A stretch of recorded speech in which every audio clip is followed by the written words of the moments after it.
Hello, everyone. Welcome. So if you have joined us before, then you've seen my face quite a many times. I'm Amy Bowler. I am the admissions counselor at Sunrise. I would love to have you type in the chat where you're calling from, if this is your first webinar, if this is your first webinar, how did you hear about us? If it's not, what number is this? Have any of you been with us through all four? You know, if you have, give us some feedback, you know, all the jazz, all the jazz. We are located, Sunrise is located in southern Utah, so it's a beautiful 108 degrees today. So we are boiling over here. I'd love to hear where you're from. And I think that I have disabled the waiting room so then everyone can join now. We'll give it just another couple minutes before we will officially start.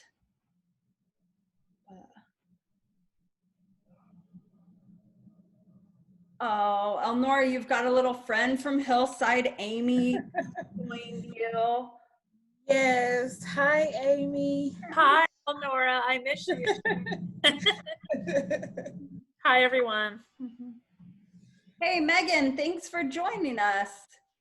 Oh, and you attended Brad's training for DBT earlier this year. Well, we are so glad that he didn't scare you off. Just kidding, Brad. He's on here. That's why I could say that. We're super glad that you joined. We actually have had a few different people that have heard about the webinars through Brad's trainings that he does with Pezzy. Is that how you say it, Brad? Shake your head, yes. Pezzy? Yeah, okay.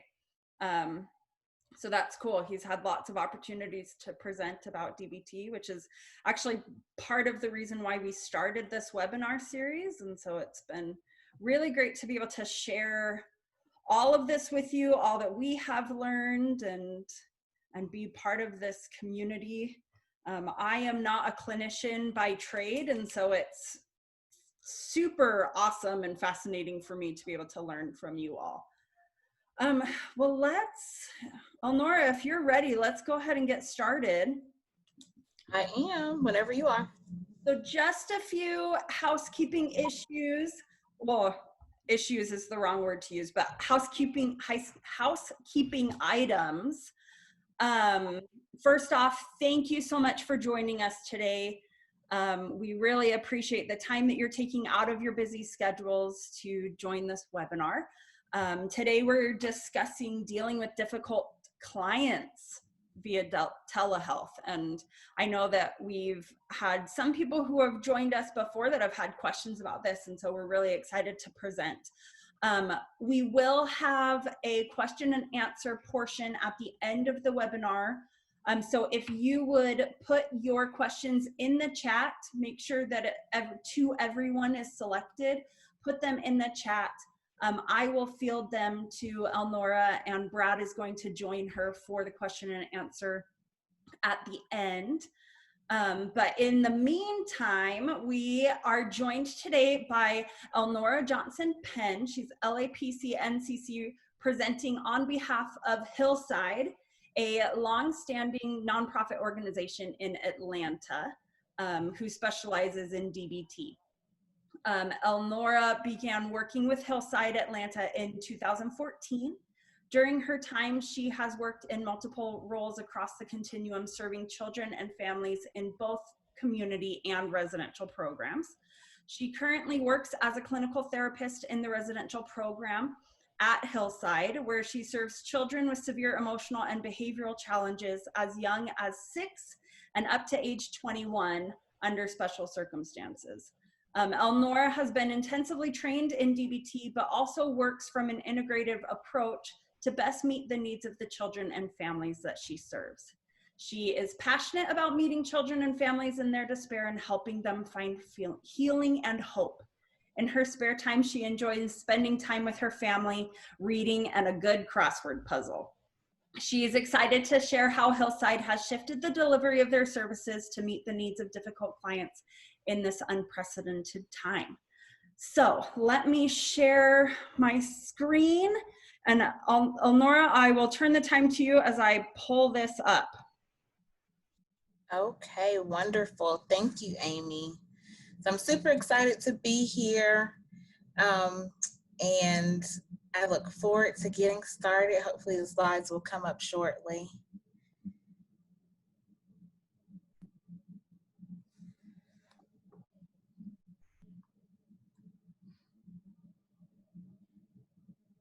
Sorry, I have too many things open. That's okay. I was prepared, but I was not as prepared as I thought I was. I apologize. And I can open them too, Amy, if you. Sure.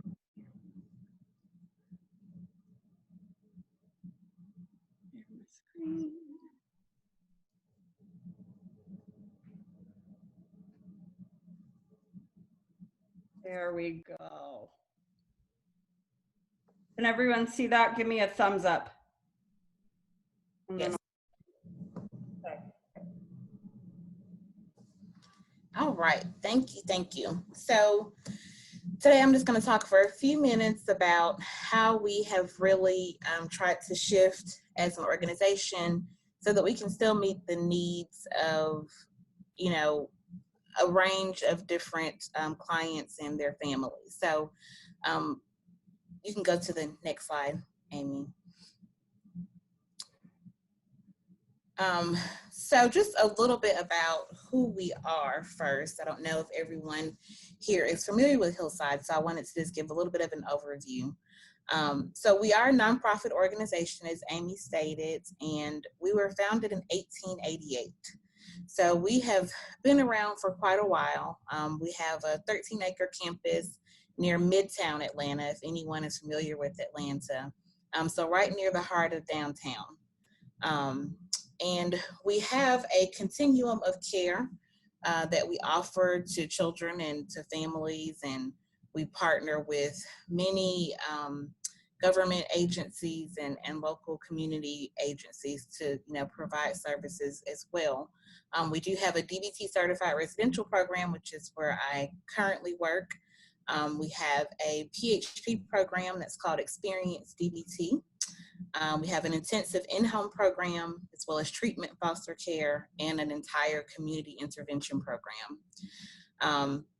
All of our programs are designed to meet the needs of those that struggle with a wide range of presenting concerns. So depression, anxiety, bipolar disorder, mood dysregulation, self-harming, impulsivity. We do get some into personality disorders depending on the age of the child. And we're also working to roll out our virtual IOP program, which we're really, really excited about. And so that'll be coming on board in July.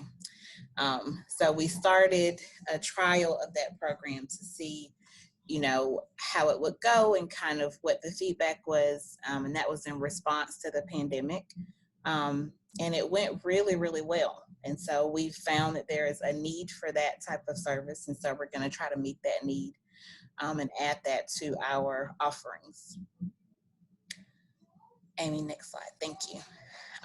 So, kind of how we got to this point of being able to meet the current need with everything that's happening and, really transition to being able to do teletherapy is that we really had to assess, like what our goal was and where we wanted to be, as things progressed with the pandemic. And so, of course, this is an unprecedented time. Many of us, had to really figure out what this was going to look like and how we could still meet the needs of current clients that were already in our programs, as well as how we could continue to accept new clients and families.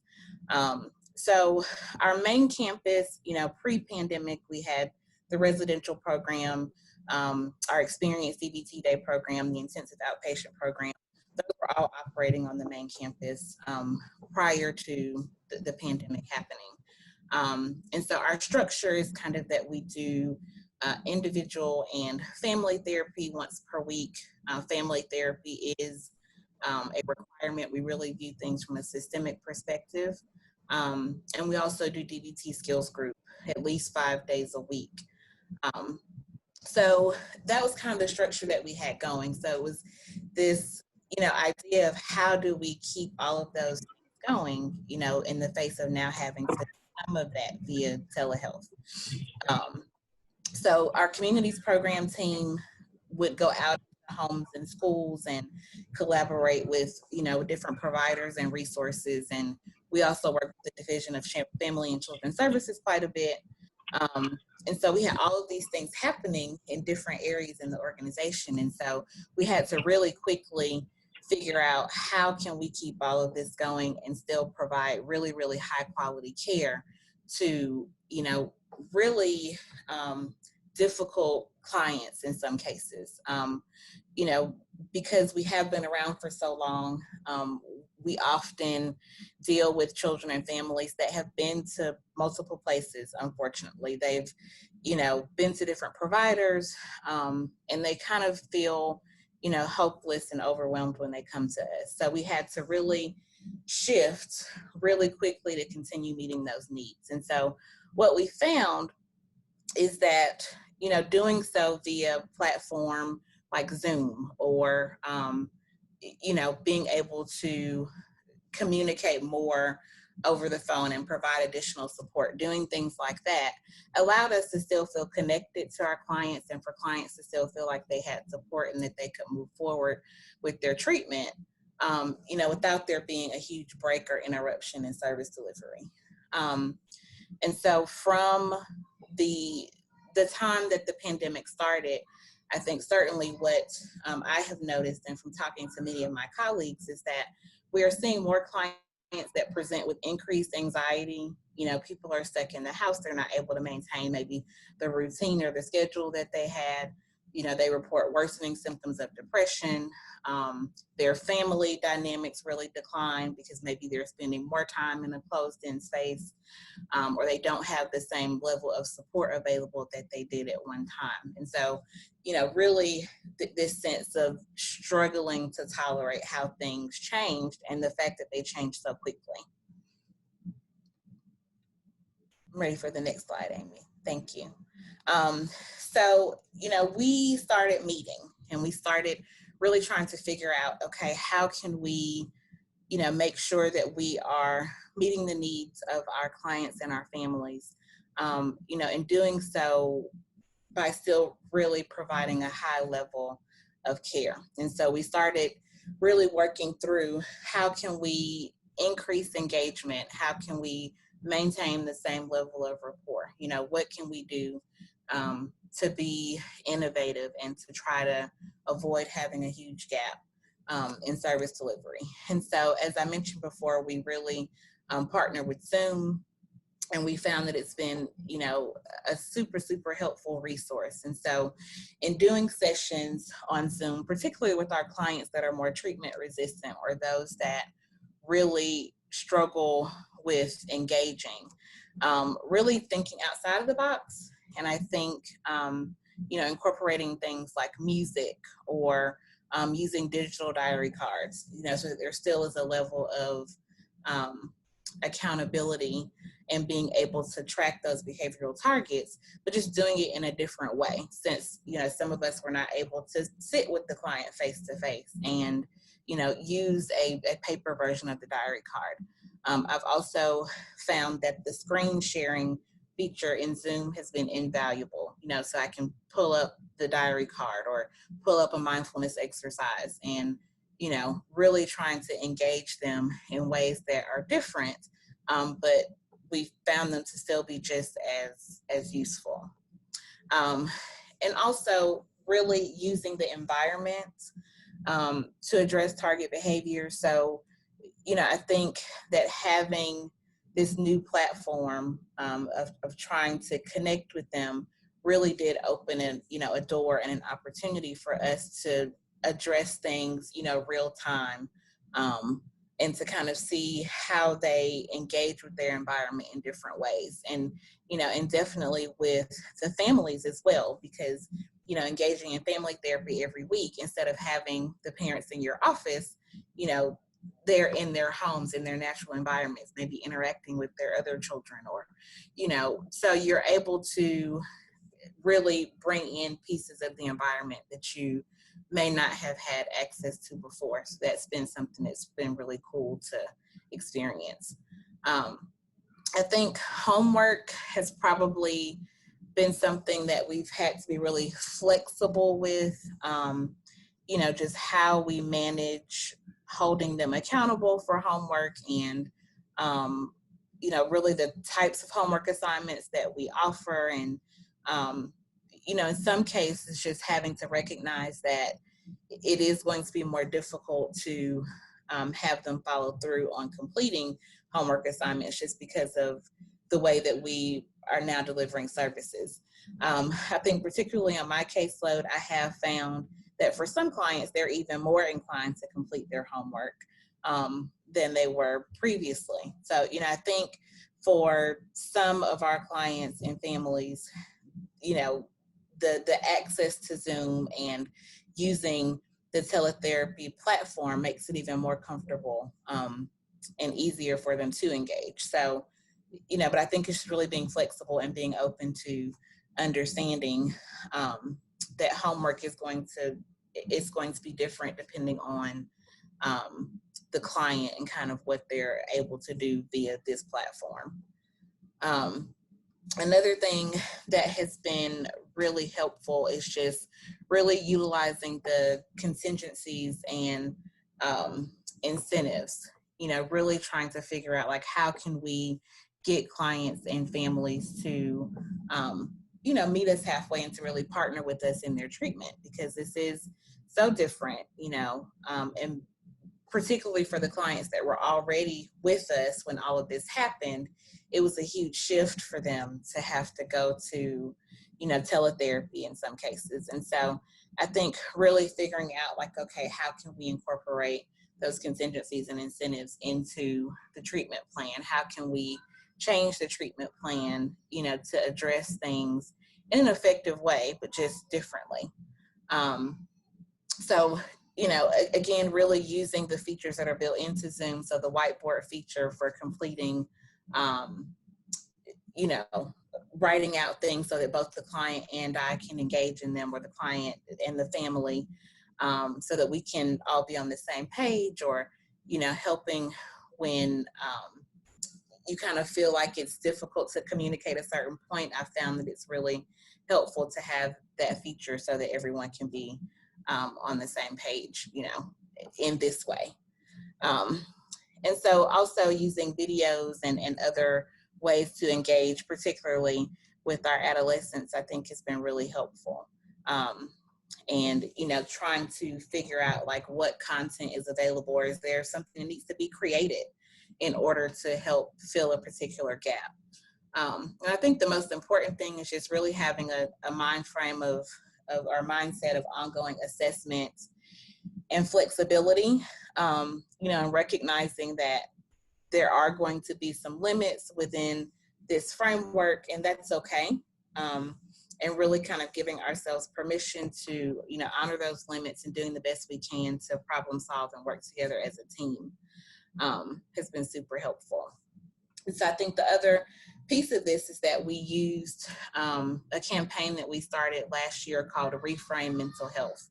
And it's something that we rolled out as a way to kind of normalize conversations around mental health. And so because we had this platform prior to, COVID and having to transition to teletherapy, I think it really gave us a great foundation to really start the dialogue about how the pandemic has impacted a lot of people, and a lot of, our former clients and people that are interested in Hillside and what we do.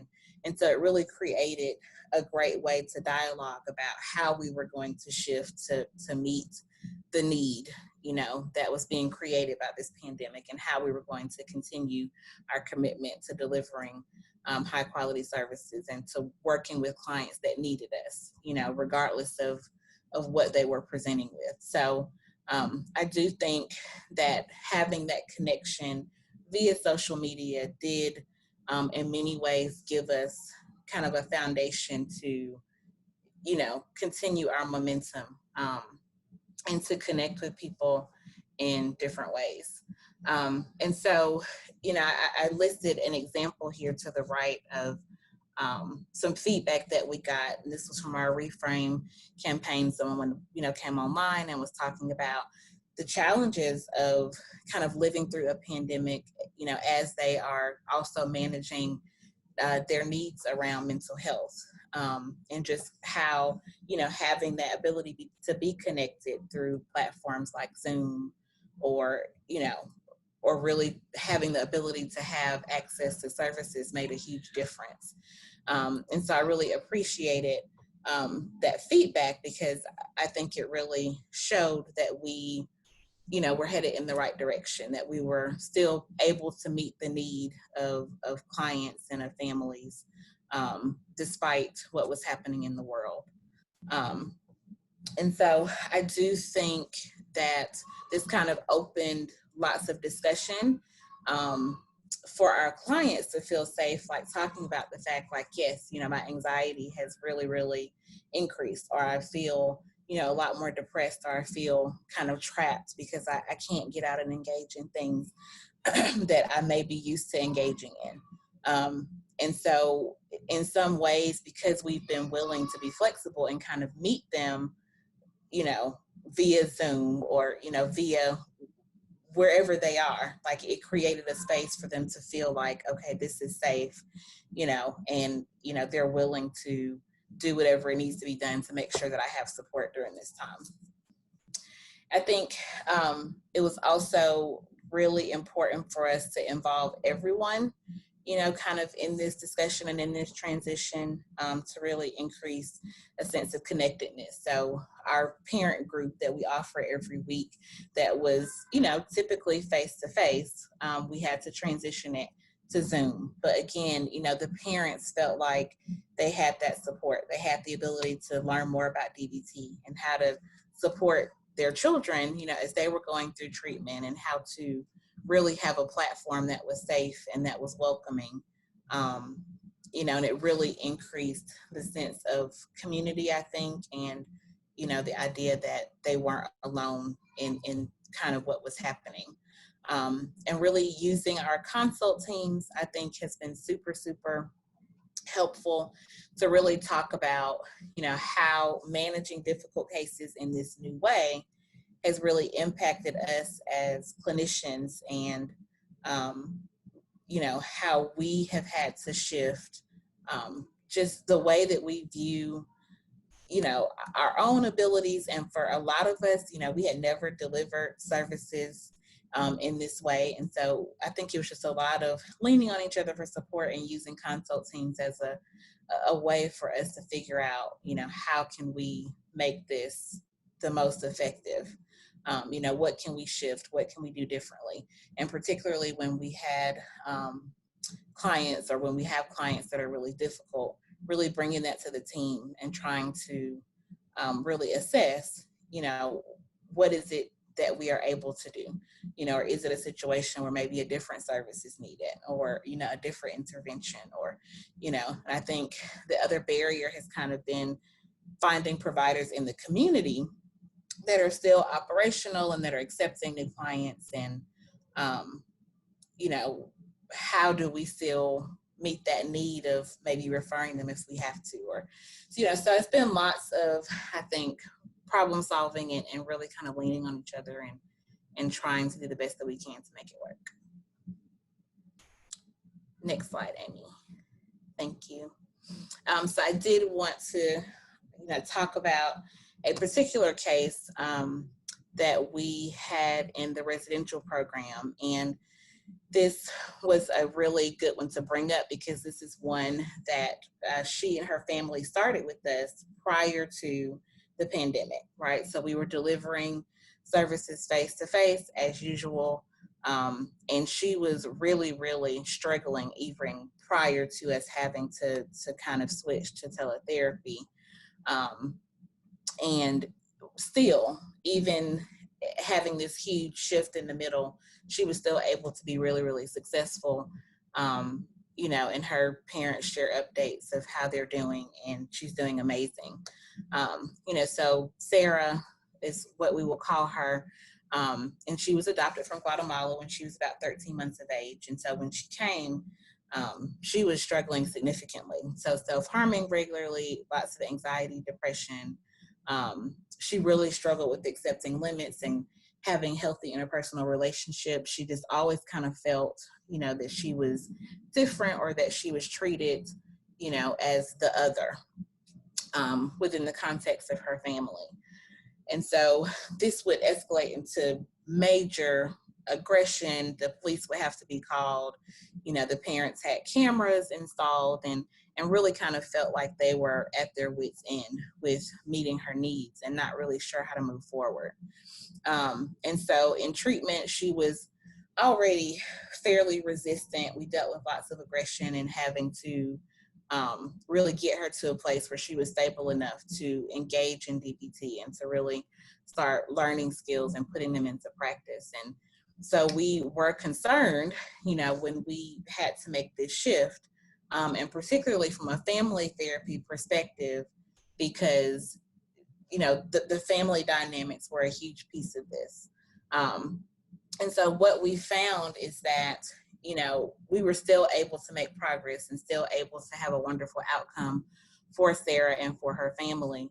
And so we did things like putting an extensive behavior management plan in place, and really, talking about the vulnerabilities that kind of kept them in this cycle of dysfunction and dysregulation, and really worked hard to identify aftercare providers that would at least do teletherapy with them. We did struggle to find providers that were accepting, face-to-face cases, but we were able to use some of our relationships that we had with these community providers and, just say, would you be willing to accept them, for teletherapy? And so we were able to do that. And then using our continuum of services, so pulling in the community programs team before they even discharge from residential. And so this is a great example of, how we were able to come together as an organization and to really meet the needs of a very sick kiddo. And she's doing amazing. And so I think, the parents really appreciated our willingness to shift so quickly and to kind of not have an interruption in their treatment delivery. Next slide. So just a couple of, challenges that we found in continuing to work with difficult clients in this way is really just a lack of commitment to treatment. I think a lot of our clients, particularly in the residential program, a lot of them struggle to get to a place of acceptance that they are in residential, and, identifying really what the vulnerabilities and the barriers were to them being safe in the community. And so sometimes the teletherapy delivery gives them just yet another thing to help them avoid engaging in treatment.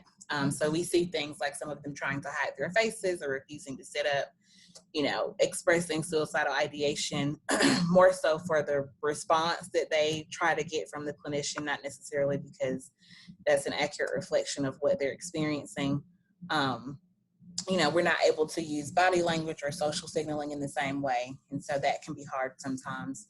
And then really seeing that some of our clients are using the pandemic and the distance that it creates as a way to really avoid going home. So, they do things to try to avoid treatment so that they can stay at Hillside, which then allows them to avoid dealing with the painful emotions or the difficult discussions that involve, being with their family and interacting with their family. And I think for our PHP and IOP programs, just really making sure that we are really, really mindful of the fact that constant assessment is needed just to make sure that they are appropriate for those programs, that they were able to receive those services, via a tele platform, and really making sure that if there was any clinical indication that maybe they needed a higher level of care, that was done immediately. And so we have a wonderful team that delivered those services virtually. and it went really, really well.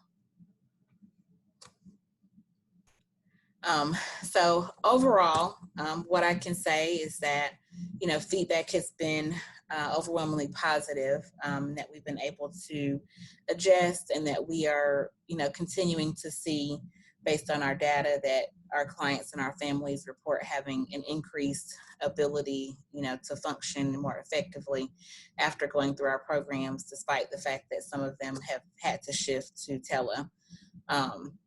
It has allowed us a unique ability just to continue to reach new clients and to continue relationships with current clients.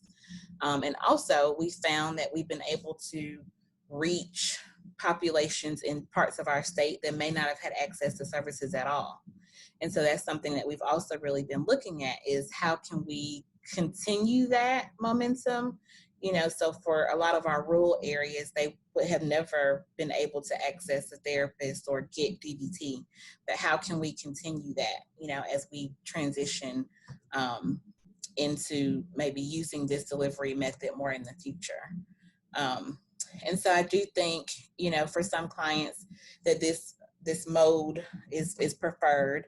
It makes them feel more at ease, and that they're better able to connect with their therapist. And so we have found that in a lot of cases, engagement and commitment is increased. So it really just kind of depends on the case and what the dynamics are. But we've been really, really happy to be part of the new conversations that have started. And it's been really wonderful to witness kind of these safe spaces that have been created for people to come out and talk about their mental health needs and to access services and maybe they may not have before. And so we feel really good about the direction that we're headed.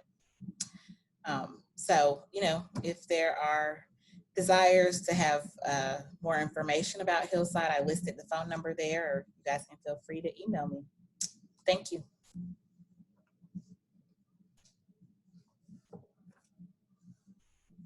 Sorry, I was muted. Thank you so much for sharing your thoughts and for the shifts that you guys have done. We do have a couple questions. Like I said earlier, Brad, our executive director at Sunrise, is going to jump on as well and just kind of help with some of these questions. But the first one that we had is, what are you doing with clients that have barriers to using Zoom because of poor internet access or bad Wi-Fi, etc.? Shannon says the clients at the agency I work for are all on Medicaid, and some of them all are able to do is phone contact. So what are some tips and tricks that you might have to share with her? So what we have found that just locally, and I don't know, if this extends to other states, but a lot of our local internet service providers have been offering low cost or free internet services to many people, particularly if they have a documented health issue that requires contact with the clinician, or if the child has an IEP, like through the school system, or documented special, needs, then they're able to get free internet during this time, or very low cost internet. And I think a lot of the school districts have also tried to partner with agencies like Hillside, to make sure that the clinical needs are still met, despite those barriers. I know in some cases, we have had families like in rural areas, just say, the Wi-Fi here just doesn't work well.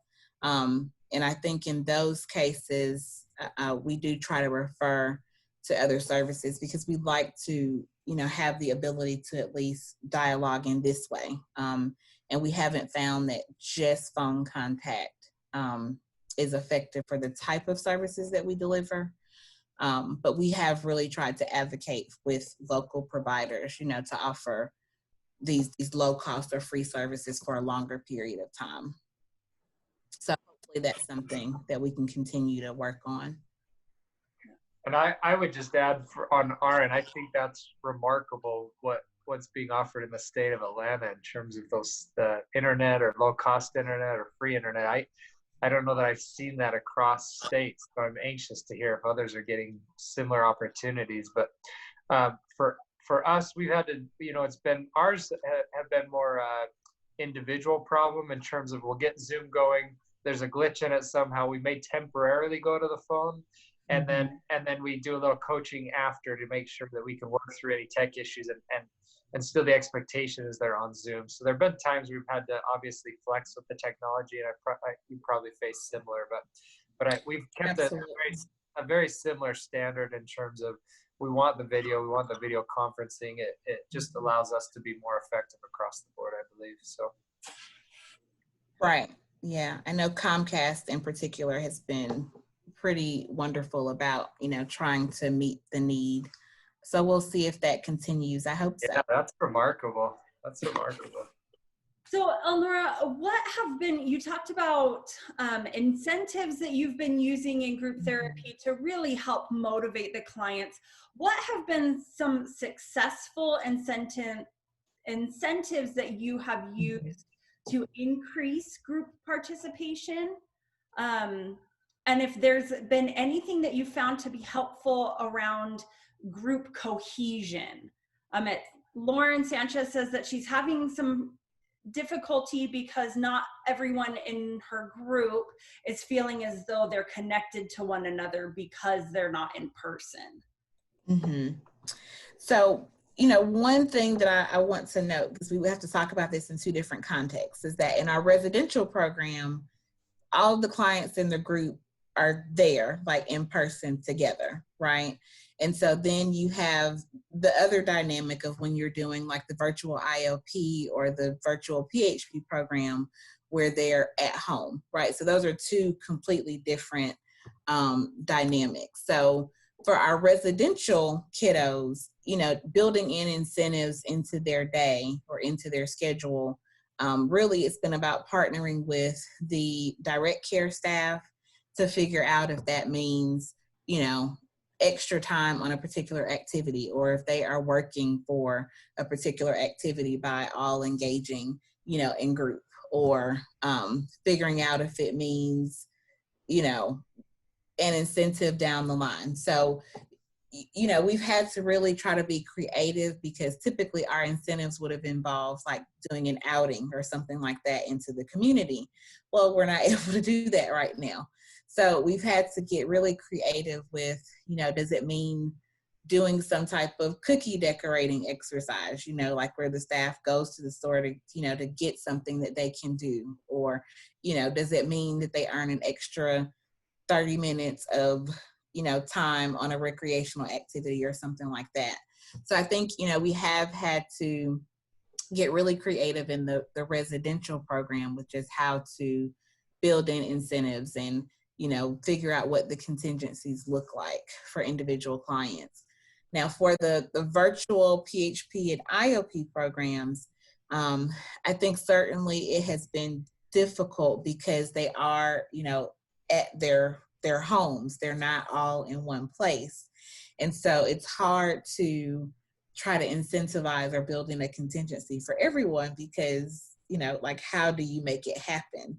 And so I know that some therapists have had success with using music, like saying, okay, if we can get through, 35 minutes of group, then you guys can listen to, 5 to 7 minutes of a song, or, maybe using a particular YouTube video. We find that a lot of our kids like the funny cat videos, or, the videos with the dogs or something like that. And so if we can get through the majority of group, then you earn 5 minutes of being able to do that. And so in some cases that's enough, like to get all of them on one page, even though they're in separate, physical spaces. But if we can find a common topic that they're all pretty interested in, or a common music group or a band, then they're all on board with like, okay, I'm going to work to earn that 5 or 10 minutes of time at the end. So, I think those have been the most effective. It is really difficult for the programs that are, completely virtual, where you don't have any contact with the other group members, because you have to just kind of work with what's available. and again, it goes back to my comment about just assessing for appropriateness. If we're having consistent issues where you're not engaging, you're late, you refuse to do the homework, you're not really, trying to meet your other group members halfway, then it may come to a place maybe we should refer you to a different program. And so, sometimes that does happen as well. I know for us, one thing I just say is in regards to kind of trying to create some cohesion and interactiveness even within the group. On the DBT listserv, and we can share this, Amy, remind me, we'll send this out with this. But also on the DBT listserv, there were a lot of telehealth mindfulness. And some of those mindfulness are actually pretty interactive amongst the group in Zoom, and give some really fun ideas that way. And so I even trying to do more experiential, like I was with someone the other day that everybody on Zoom tried to give each other a high five with the people next to them. And so you had to kind of watch the board and do that. I mean, just some simple kinds of things that you could do for a mindfulness exercise that kind of gather everybody together a little bit, I thought were some really creative ideas. So. Yeah, I did one recently where all the group members had to pick one object in the room that the other group members couldn't see. And they had to really use their, observe and describe skills and explain what the item was without giving it away. And, they really seemed to get on board with that and really got into trying to figure out, okay, it's what shape and, what color is it, so it was really neat to see how something, really simple, but it really brought them together, and they were kind of working as a team to figure out, okay, what's the object this person is describing. So. Yeah, I love that. I think little things like that is amazing, the difference they make just as you're drawing people out and getting them engaged. Another activity that I saw or have used or had somebody use was that they had people go get a meaningful object that told us something about them. So they were in their house. I mean, it's amazing what people, we're amazing people. It's amazing what we carry around and what we have. So some people are grabbing transitional objects, those kinds of things, right? But showing those to the group and then just describing them. So it was a quick way for them to kind of, one, share about themselves and bring people a little bit. And it's kind of what we alluded to in our webinar last week with Duke, was this kind of merging between coaching and the context of home and group. It's interesting how this Zoom model that you spoke of too is really merging these two worlds together. I think you articulated that really well today also. So thank you. So last question, and this was actually one that I thought of because I'm curious. So you talked a lot about holding your team members or your group members, sorry, not your team members, your group members accountable to the treatment plan, especially when they are showing higher signs of anxiety, depression, suicidal ideation. So what are can you give some examples of how you have held them accountable to their treatment plan with using Zoom as a platform? Yes. So I think, first, just clarifying that I'm speaking in terms of the residential program. A lot of our kids, once they go through, that initial period of denial and, I don't need to be here. And we work through all of that. And for some of them, we, see a pretty extensive extinction burst that will sometimes last 3 weeks. Where we're just having to really hold limits and put specialized treatment plans in place to help them, kind of turn the corner and commit to engagement. I think once we get past that initial hump, that a lot of them are motivated by either going home because they do want to go back home rather than being in a residential facility. Or, if they don't have the desire to go back home, they get to a place where they see that the limit is going to be what it is. And they make a choice, whether, okay, maybe I'm not going to fully engage in treatment, but I'm also not going to continue to engage in the same behaviors. Because one thing about residential is that we have the ability to put, aversion plans in place or things that are really structured, that do, really take into account not reinforcing anything about hospitalization. And so I think in some cases we do have to go to that extreme, where we put a hospital aversion plan in place because they're just getting too much reinforcement from just being there.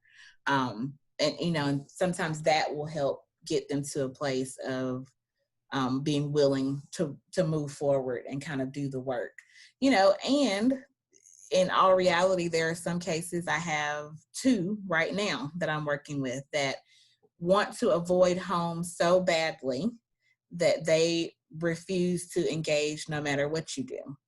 And so in those cases, we really work with the family and trying to prepare them, how can we safely manage this child in the community? What is it that you guys need? Because, hospitalization is not going to be the answer always. So how can we put you in a place to manage them safely? Because we always go back to the premise that, DBT in and of itself is voluntary. We can put parameters in place and try to encourage engagement, and, we can bring in, other modalities and all of that. But ultimately, if a child is set on not going back home to the family for whatever multitude of reasons, there are some cases where we just have to kind of shift our perspective and work with the family on what they can do to, help the child be safe in a setting other than a hospital. And so, sometimes, unfortunately, that means involving the Division of Family and Children Services, or, really trying to find a local community provider that has the staff and the ability to manage a child that's really high need or high risk in the community. And one benefit that we have is having the community programs team. We do try to bring in our team early on. If we see that a child is really going to struggle and they're going to need that extra support, we try to really collaborate and have them join in on family sessions early and really try to develop a plan on how we can move them forward. So, I think it really depends on the case, but more often than not, we're able to get through the extinction burst and kind of get them to a place where they're willing to engage. Great. Thank you. Any other questions? It doesn't look like it. Great. Well, thank you. Thank you. Thank you so much. If you could, Elnora, I'm going to put you on the spot. If you could, Okay. if you could just wrap up, give me one sentence of what you think is the most important about dealing with a difficult client. I'll let you kind of end that way. And then I will also say that we will have our 5th and final episode of the webinar, July 14th at 11 a.m. You will receive an invitation with a link to this video and the webinar slides and the list of the telehealth mindfulness that Brad was talking about. You should receive that in your inbox on Friday of this week. And we will and we'll let everyone know the topic for the 5th webinar. But I just wanted to put that out there. July 14th, 11 a.m. Mountain Time will be our 5th and final webinar. So what would you say if you could wrap everything up dealing with difficult clients? So if I had to wrap everything up into one sentence, I think parameters. Huh? I said, yep, I'm giving you so many parameters. More than just that it's incredibly important to be flexible, and to be, really sure of yourself, and to make sure that you lean on your teams for consultation and for, problem solving and for developing ideas. I think it's really easy to kind of feel like you're on an island, if you're not careful, because when you are trying to deliver services this way to really intensely difficult clients, it can become overwhelming if you aren't utilizing, this mindset of being flexible and open and really taking things to your team. Awesome. Well, thank you again so much, Elnora, for your presentation. And thank you Welcome. so much for joining us. We hope to see you soon. And we did just have one last question. If you missed any of the previous webinar sessions, we do have them all recorded. I often will send out a link at the bottom of the next invite saying, hey, if you missed the previous sessions, you can find them here. So I will make sure to include that so that you can all find the previous sessions, the previous slides, all of that. But thank you so much for your time, and thank you everyone for joining, and we hope to see you on the 14th. Thank you.